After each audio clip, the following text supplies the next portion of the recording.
Mesdames, Messieurs, mes bien chers amis,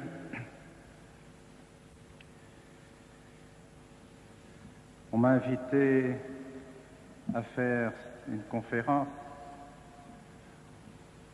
au début de cette journée de prière. Journée de prière qui se fait sous la protection et par l'intercession de la très sainte Vierge Marie.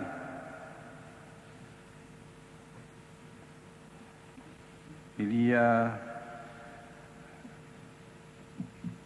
un jour, nous fêtions l'anniversaire de Notre-Dame de Fatima. Ce mois de Marie est consacré à nos prières pour demander à la très sainte Vierge Marie de nous aider à l'imiter, à la suivre. Et c'est ce que je voudrais pendant quelques instants essayer de vous décrire, vous encourager à suivre et à imiter la très sainte Vierge Marie. Dans le combat qu'elle a mené contre Satan pour le règne de notre Seigneur Jésus-Christ, son divin Fils.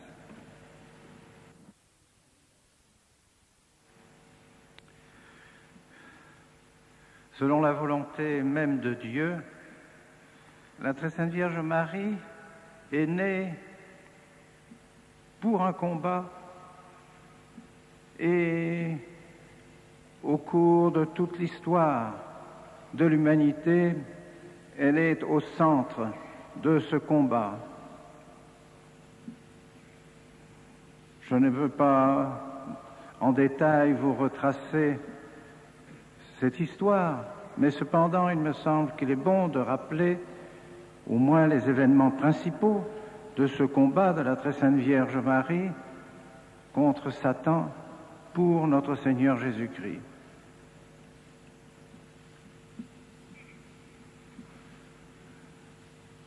Dès le péché d'Adam et d'Ève, notre Seigneur Jésus-Christ a promis la venue de la très sainte Vierge Marie et de son divin Fils. Et toute l'histoire d'Israël n'est pas autre chose que la préparation de Marie.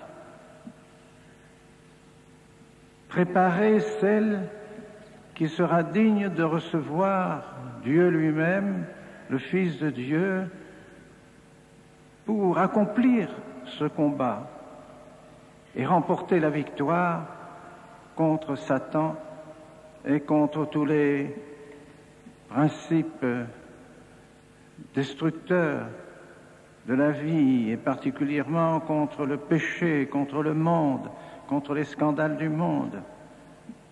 Notre Seigneur est venu pour nous sauver et par conséquent pour nous délivrer de tous ces maux qui nous entourent. Et la Vierge Marie a eu cette grâce extraordinaire d'être la mère de celui qui remporterait la victoire contre Satan, contre le monde, contre la mort.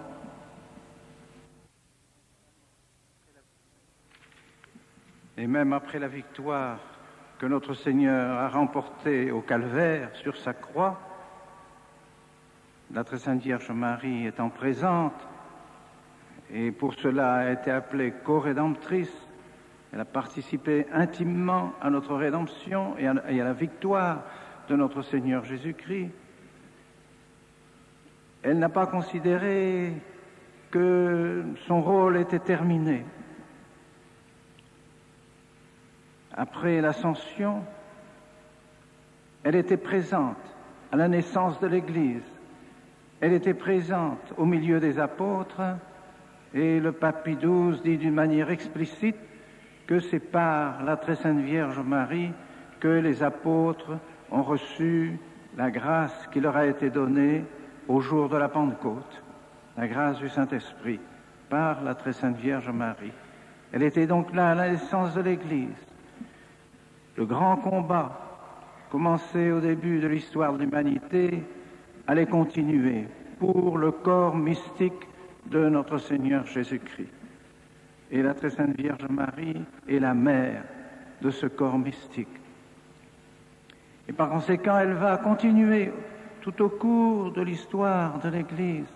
Nous voyons Marie présente tout au cours de ce combat, et particulièrement à certaines époques douloureuses ou dangereuses dans laquelle se trouve l'Église. Je prends un exemple, celui de Saint Pie V. Saint Pie V, craignant que les armées musulmanes envahissent la chrétienté et ne détruisent la chrétienté, Saint Pie V fait lever des armées par les rois chrétiens et appelle le monde entier à se mettre en prière. Quelle prière? À prier la très sainte Vierge Marie.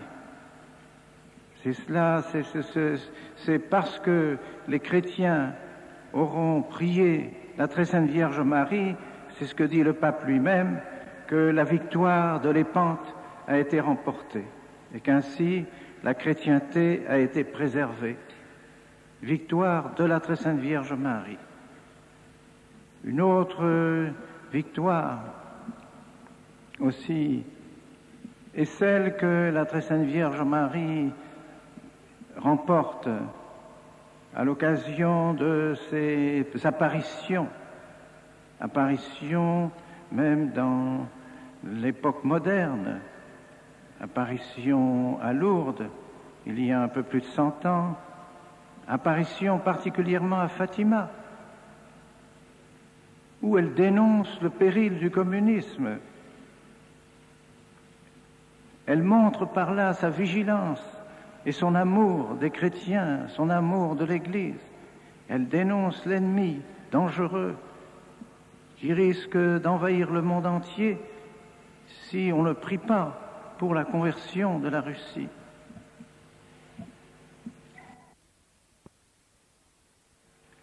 Des exemples aussi relativement récents nous montrent la puissance et le dévouement de la très sainte Vierge Marie pour ses enfants, pour ses fils. C'est au Brésil. Le Brésil est menacé par l'envahissement du communisme. Que font les Brésiliens à la suite de plusieurs évêques qui les encouragent? Les Brésiliens descendent dans les rues, le chapelet à la main. On envahit les places publiques, les boulevards, les grandes rues, et tout le monde prie. On prie le chapelet. On demande à la Vierge Marie d'être délivrée du communisme, et le communisme disparaît. Et le Brésil est libéré du communisme par la prière à la très sainte Vierge Marie. Un autre exemple est celui du Chili. J'ai eu l'occasion de me rendre au Chili au cours de mes voyages et j'ai demandé aux Chiliens, comment avez-vous fait pour vous débarrasser du communisme? Est-ce que ce sont les armées qui ont été les plus efficaces? Ils m'ont répondu immédiatement, nous savons, nous, quelle a été celle qui nous a délivrés. C'est la Vierge Marie. Dans nos familles, nous prions le chapelet le soir ensemble, partout, dans toutes les familles. On récitait le chapelet pour nous délivrer du communisme. C'est la Vierge Marie qui nous a délivrés du communisme. Voilà des exemples récents qui montrent la toute-puissance de la Sainte Vierge et le désir de la Sainte Vierge que nous continuions à combattre contre ceux qui veulent détruire notre foi, contre ceux qui veulent détruire le règne de son divin Fils, notre Seigneur Jésus-Christ.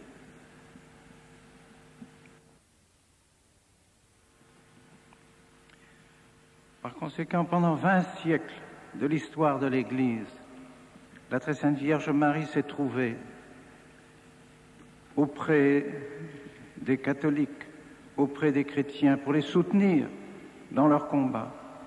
Et elle continue aujourd'hui à nous soutenir. Malheureusement, nous devons reconnaître que depuis le Concile Vatican II, c'est le pacifisme par l'œcuménisme qui règne. Sous l'influence de cet œcuménisme, qui est un esprit de pacifisme, une espèce de fraternité comme celle qui a été proclamée à la Révolution française, une fraternité qui détruit toute l'autorité, bien par cet œcuménisme qui a inspiré le Concile Vatican II et qui a inspiré les réformes après le Concile Vatican II, nous apercevons que le combat semble terminé. Il ne doit plus y avoir de combat. Il n'y a plus d'ennemis. Tout le monde est frère. On se demande vraiment si c'est l'histoire de l'Église qui continue. Devant cette constatation de cette union que l'on veut faire avec toutes les religions, où est la vérité? Où est le règne de notre Seigneur Jésus-Christ? Où est encore le corps mystique de notre Seigneur Jésus-Christ? Certainement, la Vierge Marie ne peut pas admettre cet œcuménisme. Car par cet œcuménisme, on a voulu changer l'orientation de l'Église. On n'a plus voulu considérer comme des ennemis de l'Église ceux qui combattent encore l'Église. Ceux qui, loin de déposer les armes, luttent encore contre l'influence de l'Église et contre le règne de notre Seigneur Jésus-Christ. Désormais, vous le savez, il est fréquent de voir des ministres des fausses religions venir dans nos églises. Nos évêques eux-mêmes invitent des pasteurs, invitent des bouddhistes, invitent des musulmans dans les bâtiments même des catholiques, dans des bâtiments religieux, dans les églises, dans les écoles, partout. Il semble que toutes les religions soient sur le même pied, que toutes les religions se valent, que toutes les religions ont des valeurs de salut. Ce n'est pas certainement ce que pense la Très Sainte Vierge Marie. Pour elle, il n'y a qu'un nom. Il n'y a qu'un seul Fils qui peut donner la vie et qui peut nous sauver, c'est son propre Fils. C'est notre Seigneur Jésus-Christ. Elle n'a pas d'autre nom. Et nous non plus, nous ne pouvons pas avoir d'autre nom que celui de notre Seigneur Jésus-Christ pour nous sauver. Il n'est pas question pour nous de penser que nous pouvons nous sauver par Bouddha, par Luther, par Mahomet. Pour nous, catholiques, nous n'avons qu'un seul Dieu, nous n'avons qu'un moyen de nous sauver, nous n'avons qu'un nom dans notre esprit et dans notre cœur par lequel nous pouvons aller au ciel, c'est notre Seigneur Jésus-Christ, le Fils de la Vierge Marie.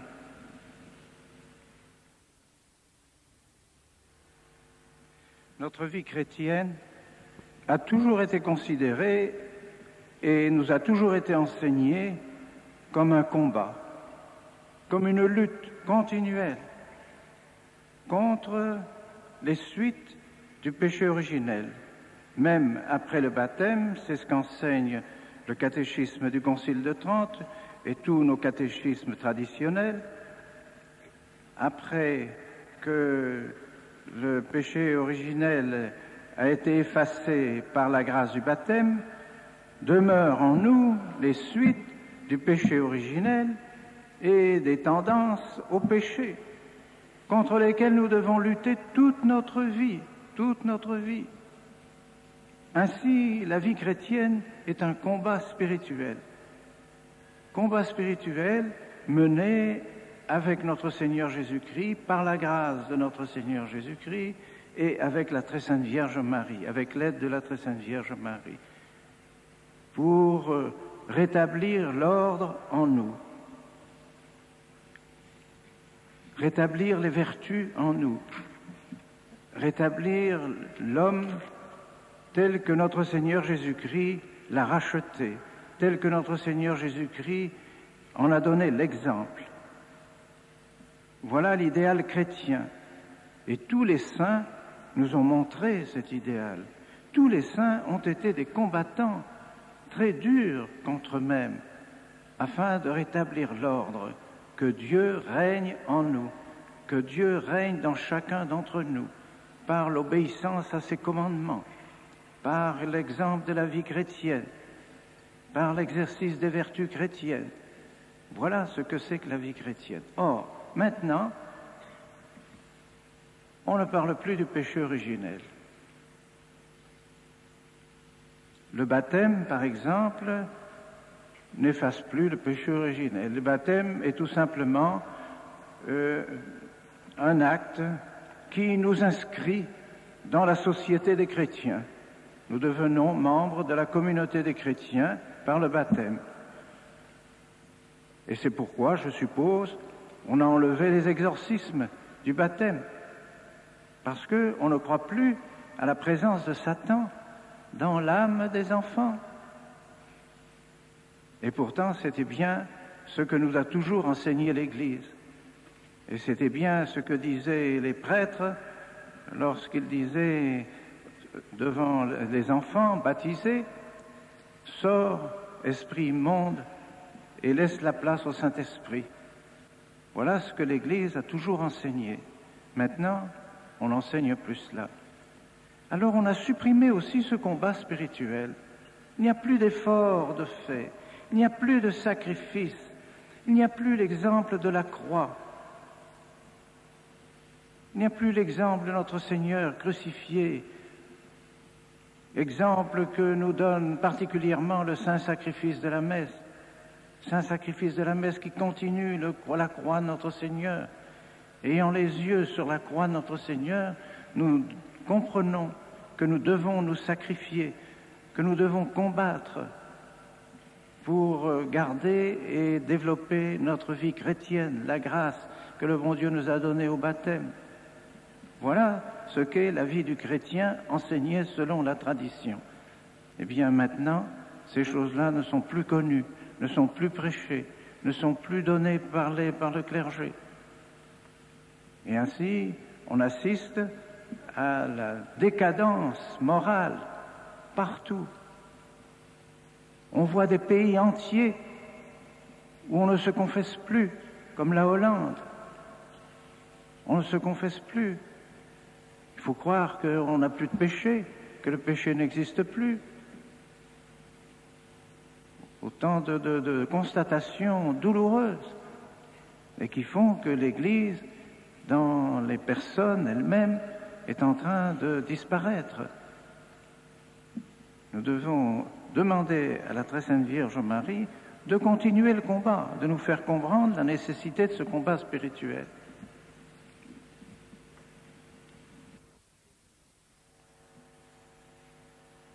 Vous constatez aussi facilement la situation des familles.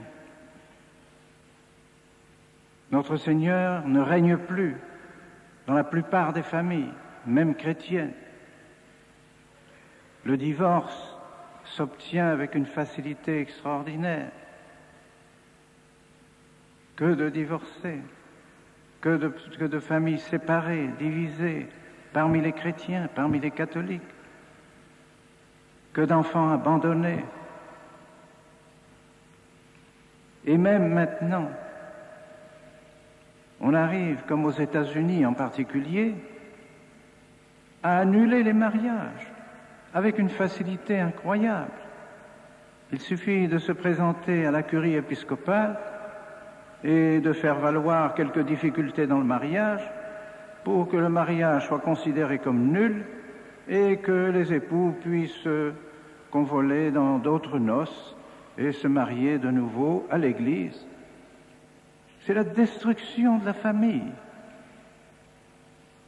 sans compter toutes les horreurs des avortements, de la contraception, de ces habitudes qui se prennent maintenant, même dans les familles chrétiennes, des abominations qui attireront les malédictions du bon Dieu sur ce monde. Car si le bon Dieu est patient, un jour viendra où tous ces péchés seront punis sévèrement. Or, ce n'est pas non plus l'exemple que nous donne la Vierge Marie. Dans toutes ses apparitions, elle nous redit, faites prière, faites pénitence, priez, faites pénitence. Elle l'a dit à Bernadette à Lourdes, elle l'a dit aux petits de Fatima, elle l'a dit à la Salette, priez et faites pénitence. Et c'est cela qu'ont compris nos ancêtres qui étaient plus profondément chrétiens que nous le sommes maintenant. Ils supportaient les difficultés dans le ménage. Et on avait beaucoup d'enfants. Et on était heureux d'avoir des familles nombreuses. Il faut que l'on revienne à cela. Et nous, particulièrement, vous, eh bien, chers amis, mesdames, messieurs, vous qui êtes dans les liens du mariage, gardez précieusement ces liens du mariage. S'il faut souffrir, acceptez la souffrance, acceptez le sacrifice. Et de grâce, pensez à notre Seigneur Jésus-Christ sur sa croix. Pensez à la très sainte Vierge Marie. Demandez-lui de vous venir en aide. Consacrez votre foyer au cœur sacré de Jésus, au cœur immaculé de Marie. Et ainsi la paix reviendra s'il y a des difficultés. Mais aujourd'hui, on ne peut plus rien supporter. Dès qu'il y a la moindre difficulté, c'est le divorce. Alors, nous devons, si nous voulons vraiment garder les bonnes traditions, et si nous voulons nous dire traditionnalistes, nous devons montrer l'exemple.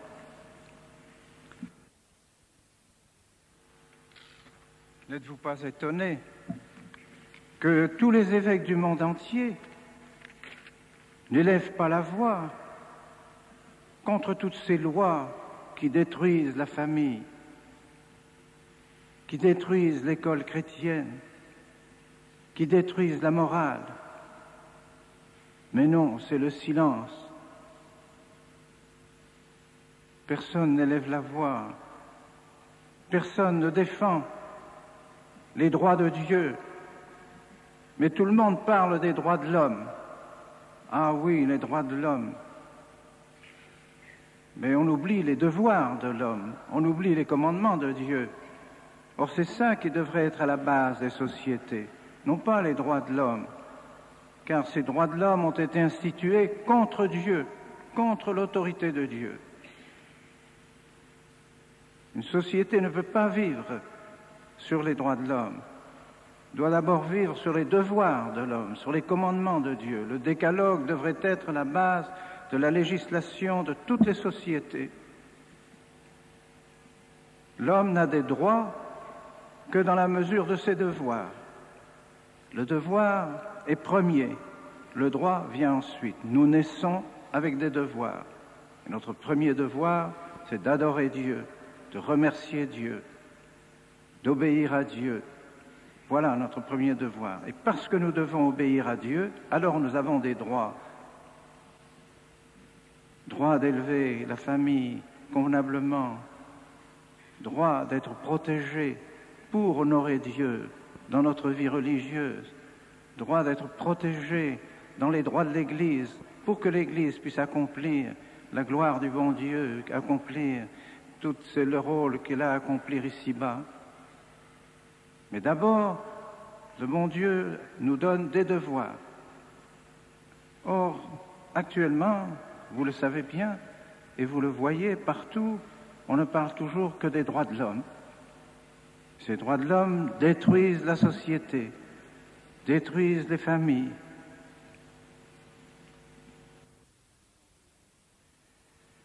Et vous me demanderez sans doute maintenant, mais Monseigneur, quelles sont vos relations avec Rome? mes bien chers amis, les relations avec Rome ne changent pas beaucoup en ce sens que tant que Rome est occupée par des modernistes et tant que les congrégations romaines, pour la plupart, sont dirigées par des modernistes, par des progressistes, par des libéraux, qui donc ont des idées qui ont été condamnées par les papes pendant 2 siècles. Tant que Rome est dans les mains de ceux qui ont fait la révolution pendant le Concile et qui ont pris les places et chassé tous les traditionalistes, chassé tous les conservateurs, afin d'instaurer un régime libéral à Rome, tant que ces hommes seront en place, il y a peu d'espoir d'avoir une solution pour nous. Parce que nous voulons continuer l'Église comme toujours, pendant 20 siècles, nous ne voulons rien changer, nous voulons garder les principes, comme la très sainte Vierge Marie nous l'enseigne, comme le Concile de Trente nous l'a enseigné, comme tous les conciles nous ont enseigné. Nous sommes persécutés par les libéraux, car il y a toujours eu cette lutte des libéraux contre Rome, mais maintenant qu'ils sont à Rome et qu'ils ont pris la place à Rome, alors ils persécutent tous ceux qui gardent la tradition. Aussi, il ne faut pas nous étonner que nous soyons persécutés.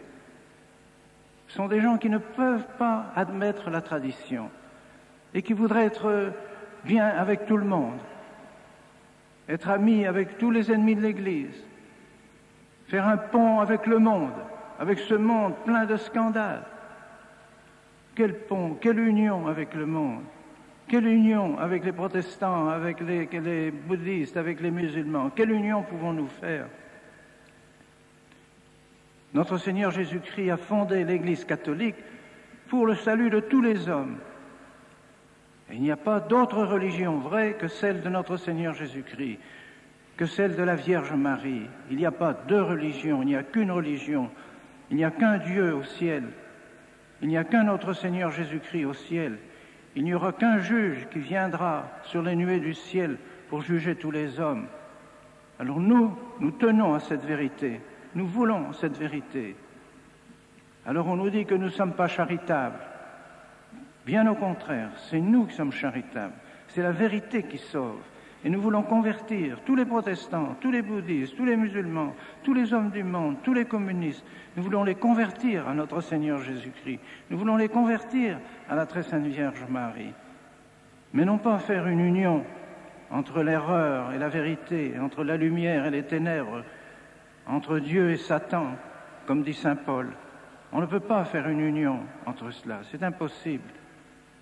Alors, parce que nous refusons cette union, parce que nous refusons cet œcuménisme qui veut une union entre toutes les religions et qui détruit la vérité, alors nous sommes persécutés. Eh bien, il y a eu des millions d'autres persécutés au cours de l'histoire de l'Église pour défendre la foi catholique, pour défendre la tradition. Il y a eu des martyrs.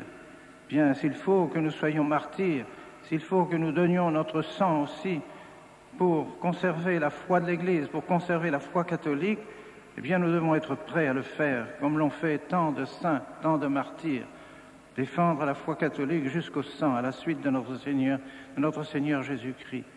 Voilà ce que nous devons faire.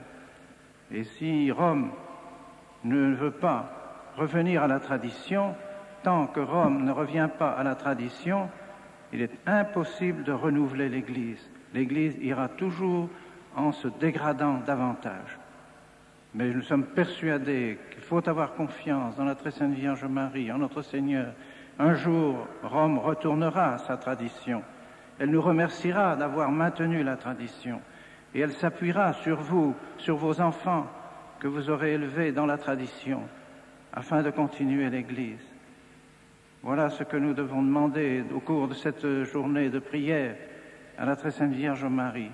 Le retour à la tradition, le retour au règne de son divin Fils. Il n'y a pas d'autre règne, il n'y a pas d'autre solution. pour solutionner tous les problèmes, depuis les problèmes politiques, les problèmes économiques, les problèmes sociaux, les problèmes familiaux. Tous les problèmes ne peuvent se solutionner que par notre Seigneur Jésus-Christ et par la très sainte Vierge Marie. Voilà ce que nous pensons, voilà notre foi. Et nous voulons demeurer dans cette foi. Comme je l'ai déjà dit souvent, nous ne voulons pas mourir protestants, nous voulons mourir catholiques. Et nous ne voulons pas non plus mourir schismatiques. Nous ne voulons pas nous séparer de Rome. Rome, c'est notre ville. Rome, c'est notre cité. Nous ne voulons pas nous séparer du pape. Le pape est le successeur de Pierre et nous ne voulons pas nous séparer du pape. Mais nous demandons au pape, d'être Pierre, d'être le successeur de Pierre, de continuer à être celui qui continue la tradition et non pas à abandonner la tradition et ainsi à abandonner tous les fidèles aux mains de l'erreur et dans l'immoralité. Nous supplions le pape, les évêques, de revenir à la tradition. C'est le seul moyen pour que l'Église retrouve ce qu'elle a été autrefois, sa splendeur d'autrefois, et qu'il y ait de nouveau des vocations. Alors nous prenons la résolution aujourd'hui de nous consacrer à la très sainte Vierge Marie. Demain, je suis heureux de pouvoir reprendre les paroles du pape Pie XII pour consacrer le monde à la très sainte Vierge Marie. Vous le ferez en même temps que moi pour demander à la très sainte Vierge Marie de sauver le monde et de sauver l'Église et demander surtout la conversion de la Russie. C'est ce qu'elle a demandé à Fatima. Nous le demanderons avec les mêmes paroles que le pape Pie XII l'a fait. Et nous sommes persuadés qu'un jour la très sainte Vierge nous écoutera. Voilà, mes bien chers amis, bien chers messieurs et dames, ce que je voulais vous dire. Et j'espère que toute cette journée de prière sera pour vous une journée de grâce, une journée de bénédiction, et que vous repartirez chez vous encouragés, remplis de ces grâces, comme la Pentecôte, comme une nouvelle Pentecôte, comme les apôtres sont partis, décidés à accomplir la volonté du bon Dieu, décidés à être missionnaires partout. Voilà ce que je vous souhaite et ce que je souhaite à toutes vos familles, et je vous remercie de votre attention.